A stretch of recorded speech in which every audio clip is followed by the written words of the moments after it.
mostly the first, I think, as I recall, 2 chapters of the Meditations. And so the Meditations is not a religious text, even though he does talk about God. But the longer title is Meditations on First Philosophy. And basically, first philosophy was understood as the most basic principles of a philosophical system. The principles on which the whole system rests. And I mentioned last time that philosophy in Descartes' day, he thought was in a very unsettled state. Descartes didn't like philosophy as much as mathematics because things were settled in mathematics. As I mentioned last time, nobody in Descartes' day was going back and questioning the principles of Euclid, who gave us the plane geometry you took in high school. We all took in high school. I guess everyone has to take it anymore. So Descartes is, for the most part, he's a bachelor. He lives alone, although he did have some romantic experiences. And Descartes was basically wealthy. He didn't have to do a teaching job to support himself. So he could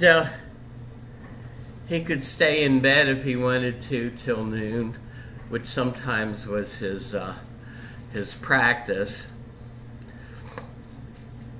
At any rate, Descartes decides that philosophy needs to be rethought from the ground up.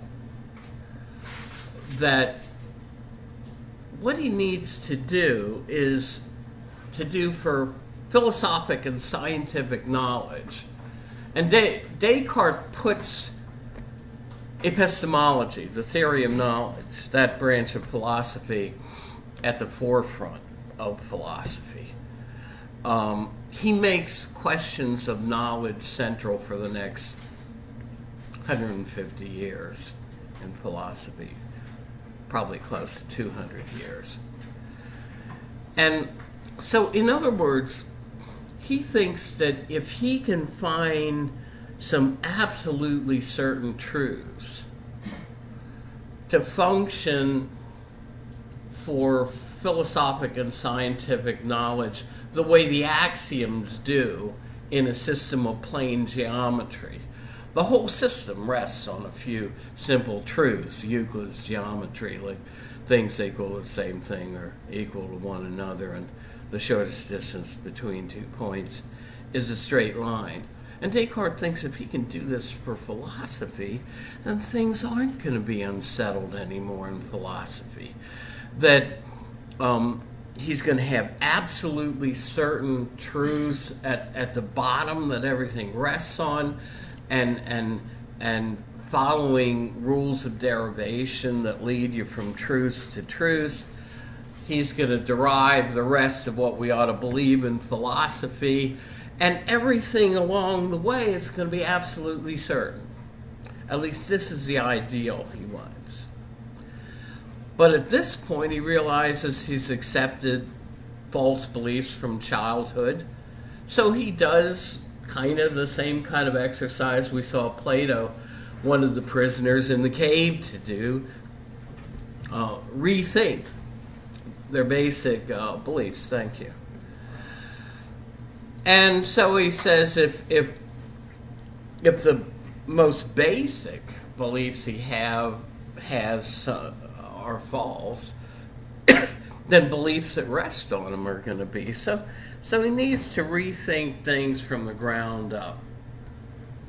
And I don't know how many of you have cable, but they have shows on cable about rehabbing old buildings. And what's the first step, right?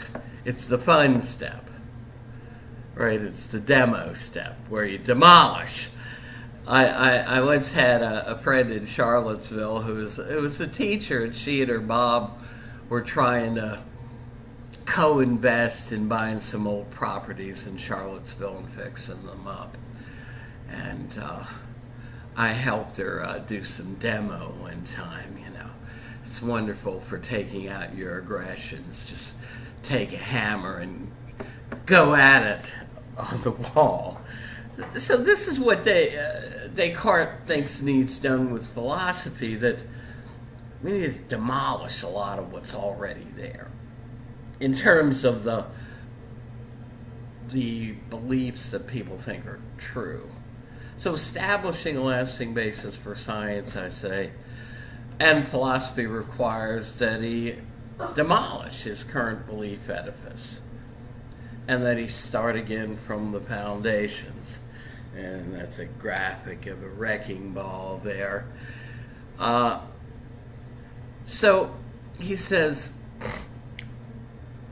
if I'm going to do this, it would be impossible for me to have to prove them all false before I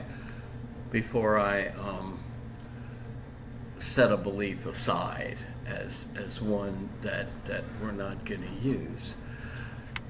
So, but he says, I don't need to do that. So it's unnecessary and from a practical standpoint impossible to prove these beliefs false. But he says it's going to be sufficient for me to set aside any beliefs that aren't completely certain, that aren't beyond doubt. So he says if I can raise a doubt about a belief, then I can set it aside as if it is false, because what he's trying to get to are some beliefs that are so absolutely certain that you can't even raise a doubt about them.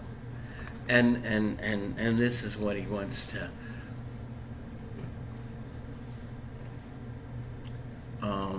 these beliefs, he wants them to function as the foundation for a whole system of philosophy.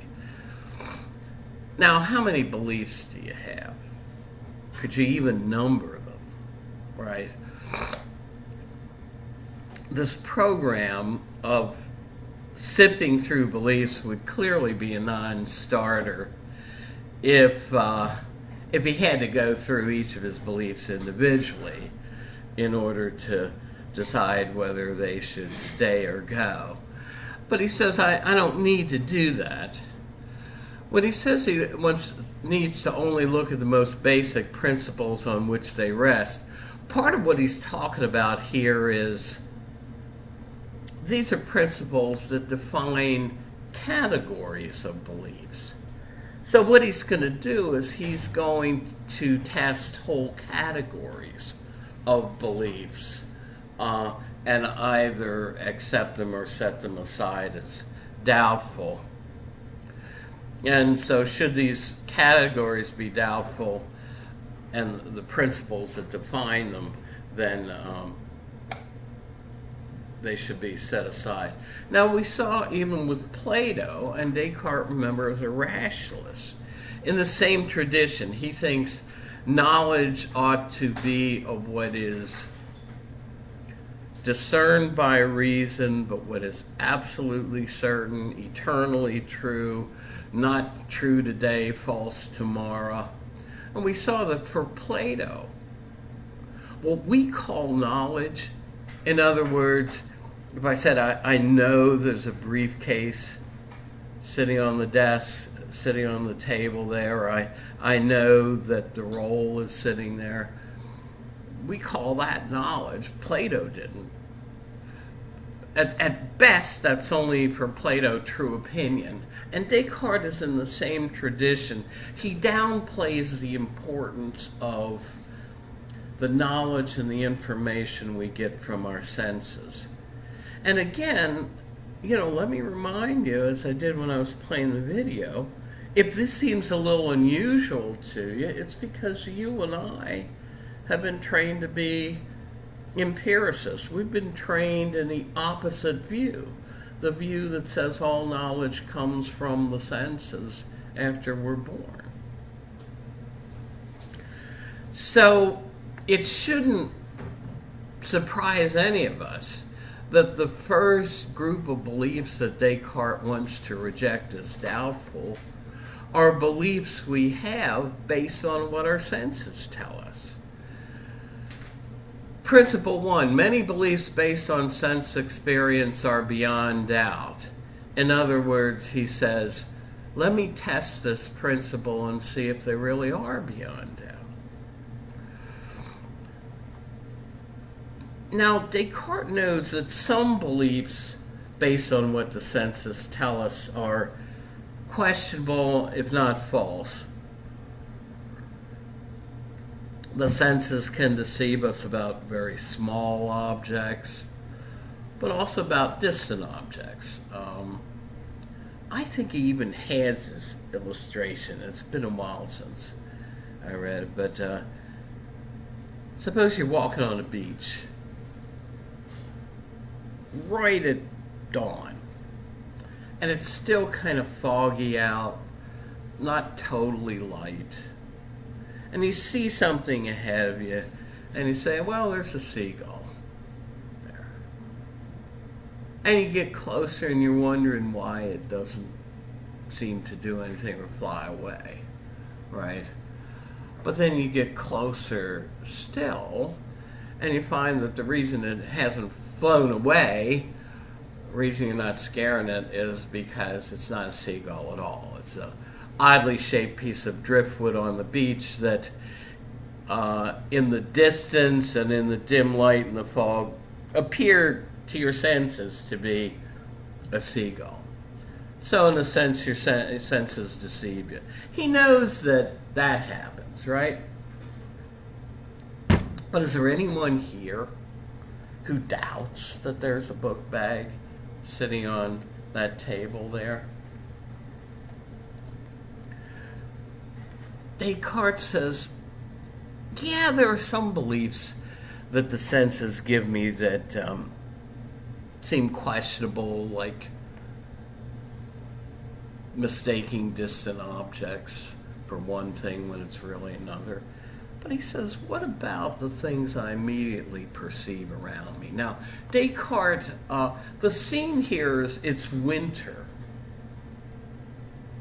And he's got a big fire going. I have a fireplace, but it's probably in a cast iron stove or something.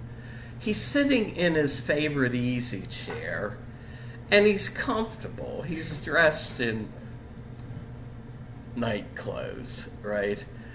And so he's sitting there with a quill pen in his hand and parchment, and he's writing his meditations, what we're reading. So he says other beliefs based on the senses, like what's going on around me in the room, says Descartes, I mean, they seem beyond doubt.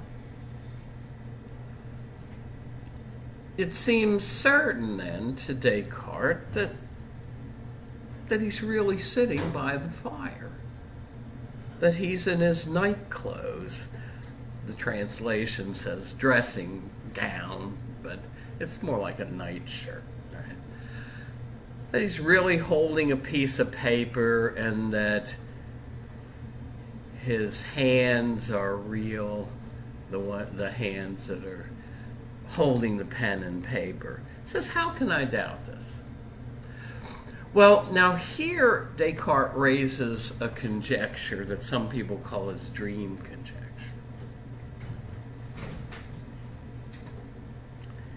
And he says, well, yeah, sure, this stuff seems clear, whereas, something in the distant fog is not clear. But he says the stuff I see around me in the room is clear. My beliefs about it seem certain. But he says, haven't I had probably what we call lucid dreaming now haven't I had vivid dreams, says Descartes, where things around me seem clear?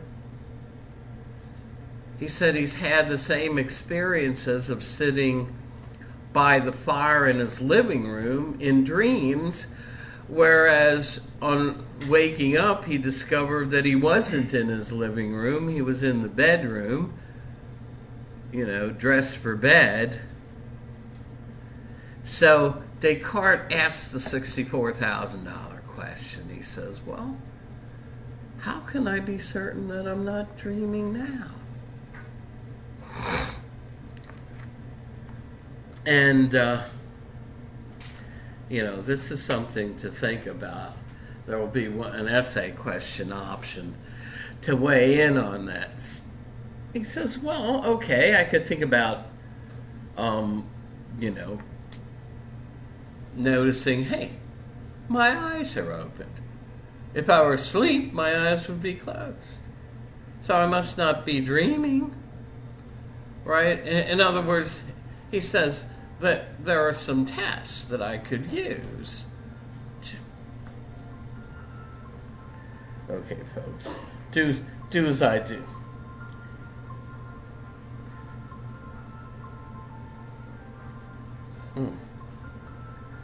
Well, trying to get it to kick out to voicemail. I know what that is. It's like I already filled out my survey once. I'm not going to fill one out every time they want one. Especially since the Obama administration did everything they could to destroy HIPAA. Some of you are pre-nursing and stuff. HIPAA is the law that protects the privacy of your medical records. They did everything they could to try to get around that. It's okay, it's kicking the voicemail. Let them do that. Oh, the last thing I want is an abundance of information that's, I don't know what's going to happen to it. All right. So he says, hey, I can shake my head. I can reach out and touch my hand and say, hey, I'm not dreaming. It's a real hand. But what he says, again, is, do these tests really work to distinguish a waking state from a dreaming state?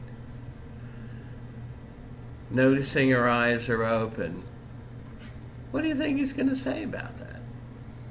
Well, look what I say.